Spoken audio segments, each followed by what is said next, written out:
Welcome to Shenandoah University and the Armstrong Concert Hall. Please note the location of the exits nearest to your seat. In the event of an alarm, please remain calm and leave the building. The ushers will direct you. If you need special assistance during an emergency, please tell your usher. At this time, please turn off all mobile devices and audible alarms out of consideration for those on stage and your fellow audience members. The use of cameras and recording devices is strictly prohibited. Thank you.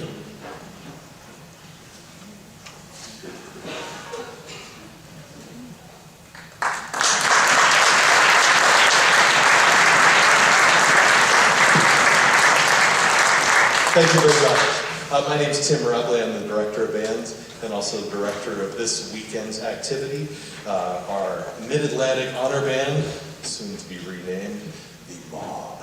So we're so happy that you're here and you've shared your students with us this weekend. We've had a blast, mostly because it didn't snow. So we're hoping for that every year from now on. It was a good plan, I think. This is, as I mentioned the other night, this is the 6th and final event of the Shenandoah Conservatory Invites programs. We have programs that invite high school students to come and participate with our students and our faculty, both in an orchestra side-by-side, a jazz soloist competition, events for brass day, flute day, double reed day, and finally, this honor band that you see before you. The students here come from schools kind of throughout the Mid-Atlantic region and also Florida. We're extending Mid-Atlantic just a little bit. And also we'll have just a few of our students here that have been with us through the weekend that I'll kind of introduce a little bit to you later. So I'm going to welcome you to this event and thank you for being here and introduce my colleague, our director of our concert band here at Shenandoah University, Mr. Alan Johnson. To start the program.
So I'll announce the program a little bit from the stage. That was the Kirkpatrick Fanfare by Andrew Boyson, a wonderful composer up from the Northeast region.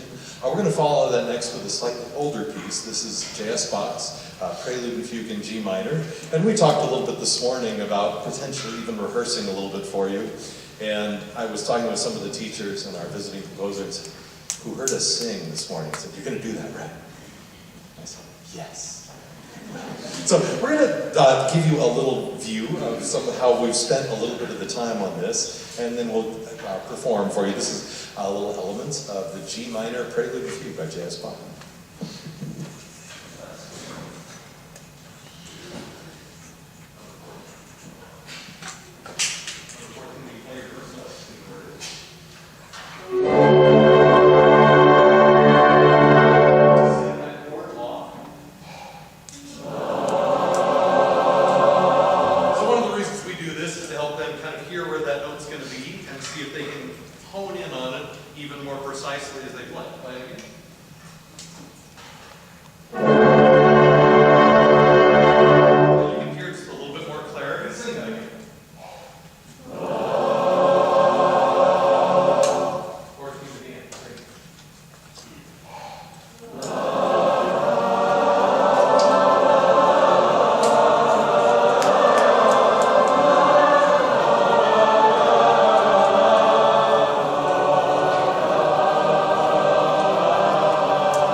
I was honest and truthful with them and told them partly we do this because it makes us play better. The other reason we do it is it just sounds so great. So this is us playing the rest of the Bach Prelude.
of the things we try to do with this event every year that we're able to host it is bring a composer from somewhere around the world or around the United States to join us and get to share their music not only with our students at Shenandoah who performed Friday night, but also with this ensemble.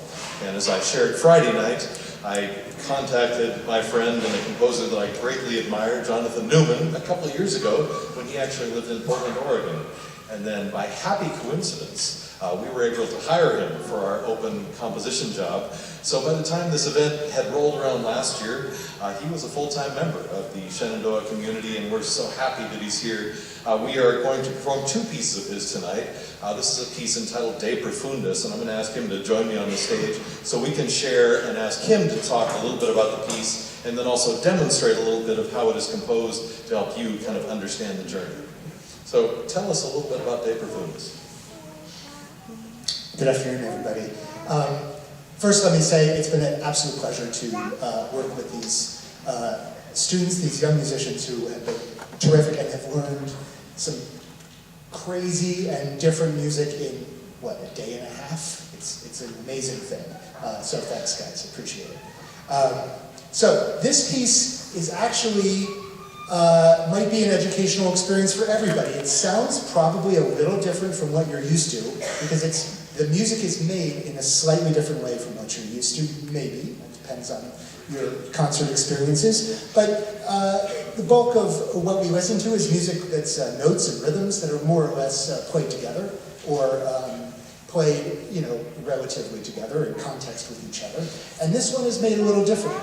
It's more, you can think about it more as textures and areas of sound and less about notes and rhythms. And this is the way that these musicians have to play that, is they have a certain kind of notation which they interpret in a certain way. It's basically a kind of controlled improvisation. They have maybe bits of music that they then have to repeat in certain ways freely. It gives the musicians some bit of agency in what they're doing in creating the sound. And I think you'll hear the different kind of music that it makes. And for this piece, I think it works very much because De Profundis, of course, is the Latin title of the psalm from the depths. It's based on much of the piece is based on a plain chant, the De Profundis plain chant, or what we sometimes call Gregorian chant. So there's a medieval chant line that is sort of it's used throughout the piece. Can you demonstrate just a little bit of what you're doing? Thank you. There, now I could just sing. So here's a little bit of the chant. It goes De Profundis clamaviante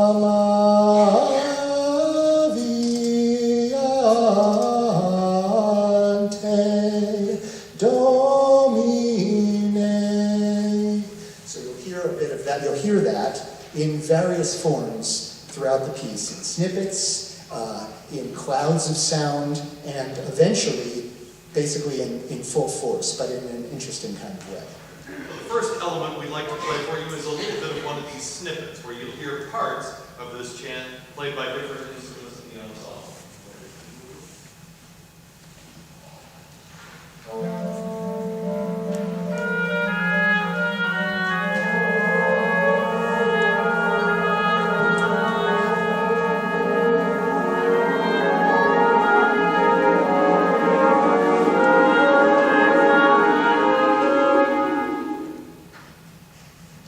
Okay, there's sort of, do you want to do, which part do you want to do? At the beginning, you want to do? So, why don't you talk to us about the harmonization? We'll go over key drops. Okay, so eventually in the piece you actually get less of an abstract view of the chant and more of a presentation of the chant. However, I choose to harmonize it in a, let's say, a different kind of way. Here's first trumpet. Oh.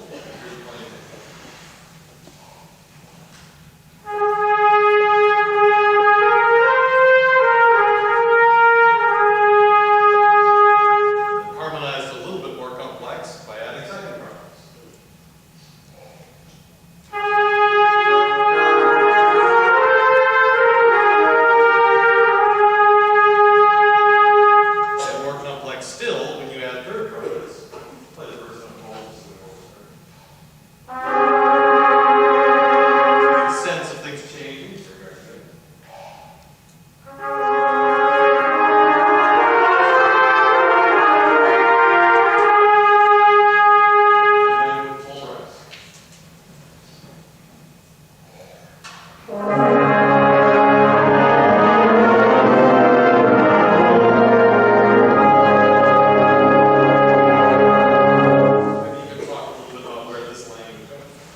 Well, it's, the piece is, in, you know, sometimes life is ugly, and the music is a reflection of life, but ugly is never a choice. There's something that I like to think of as beautiful ugly, which means that I find the sounds of this really quite intriguing and pleasant to listen to, and I think that there's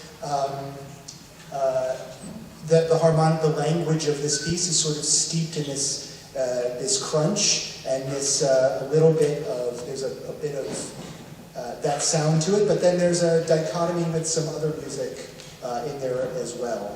You'll hear a back and forth between two different kinds of musics. So among those are some different shapes. We call this the falling mode. Here's my music.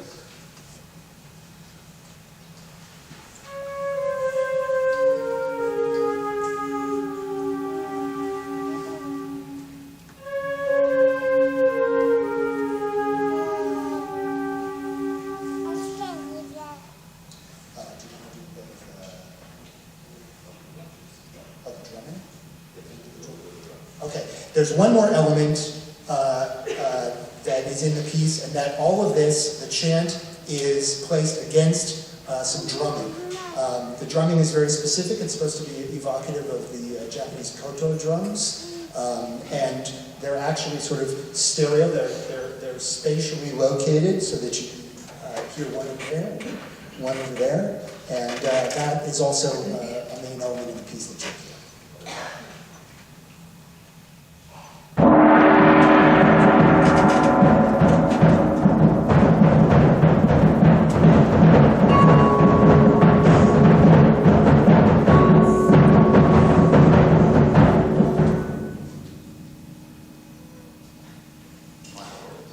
Final words, that's it. B plus A equals de profundis. Thank you so much.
get a chance to hear a little more of Professor Newman's music at the end.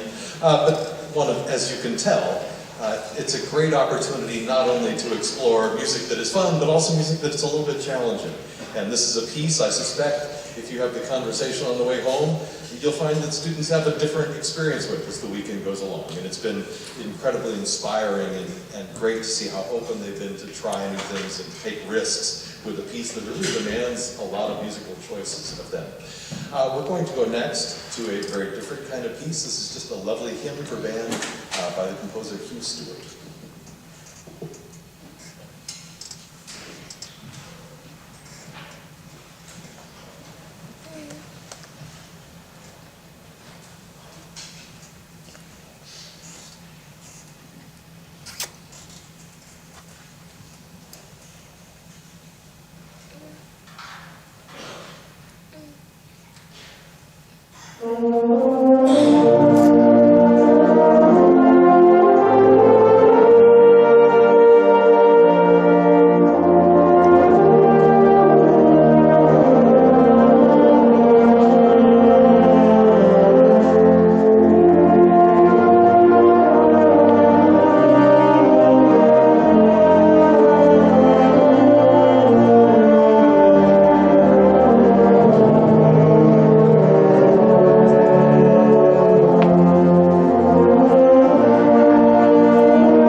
concert's over way too fast. We're going to start at the beginning and do it again for me.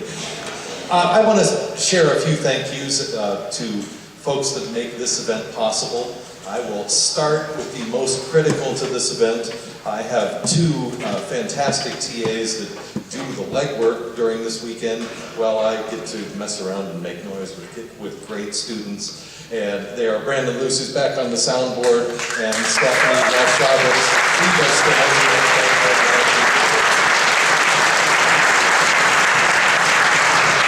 like the very best of administrators, the students probably didn't know they did anything this weekend because everything really ran smoothly, and thank you both very much for all your work. We also, and you can see, probably planted among the ensemble on a few pieces, a number of our Shenandoah students that have served kind of as section leaders on some events and tour guides and making sure we didn't lose anyone on the way to lunch, or they didn't stay at the ice cream bar at the end of lunch. So some of them have joined in here. Some are filling in for students that came up sick. Some of them played on a rehearsal or two and then looked at me with those big puppy dog eyes to ask if they could play a little more, and I just couldn't say no. So Shenandoah students that have helped with this, both that are sitting out here or in the audience, will you stand so we can acknowledge you guys?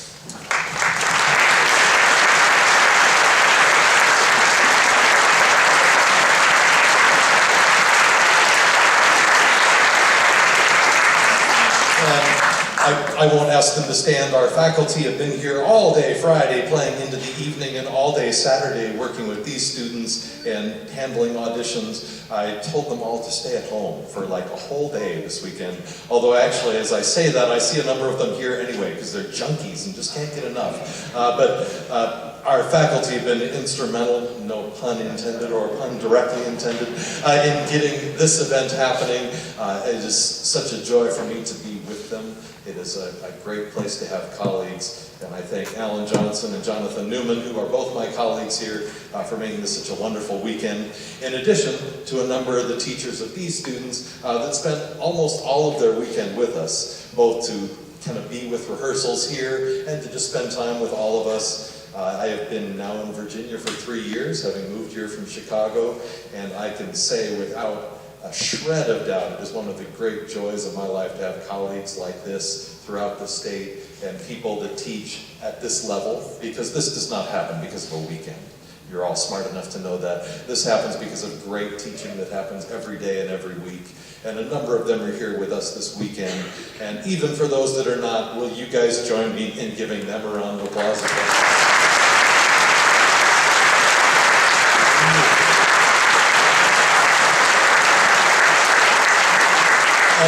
Forgive me, I'm going to turn my back on you and just talk directly to the students for a minute, because this is our last bit of time together. You're welcome to listen in. Students, I'm so touched that you would come here. As I said to you before, it's really great fun for me to go out to your schools and get to do stuff like that. But it's really kind of awesome and super touching that you get to come to mine. So I love having you in my house. It is so fantastic what you guys are able to do. And I know what you're able to do out in your schools because I get to hear you there, and it's amazing. And thank you for sharing that. This weekend has just been a blast. I can't believe it's over already. I assume it's Friday night sometime now. I don't know, it all runs together after a while. But your performing has been fantastic. But more than that, I'm just so touched by your openness and you're willing to take some chances. I said this yesterday. There's very little to me that's more inspiring than people that are willing to take a risk and be wrong in public and be willing to take a risk and get better at something. And you've done that over and over in such cool, incredible ways. And taking risks is a lot harder than just trying to get answers right. And we can hear it in your performance, and I know rehearsing with you is just such a treat for me. So I will be so sad for you to go. But for those who are around, we'll be back next year about the same time. And I look forward to seeing you out at your places and wherever you go. And I know you have a long musical life and career ahead of you. But thank you for being here and sharing your skills and talents. It's just such a treat. We're going to finish with a final piece by Jonathan Newman. This is entitled Single. It's a little bit different than the previous piece on the program. You'll hear some elements of different composers and different styles. We've really enjoyed working on this and getting a chance to share a second piece of such a wonderful composer.